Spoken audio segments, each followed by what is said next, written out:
Not sure if a gold IRA actually fits your retirement plan or if it's just hype?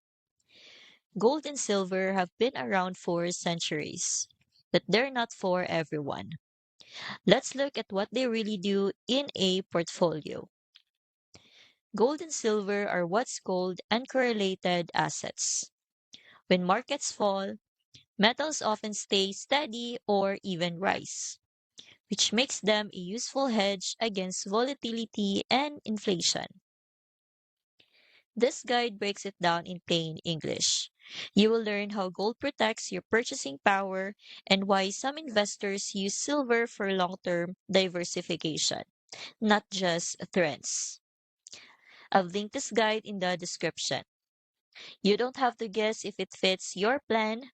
This PDF helps you decide based on actual benefits, not sales hype.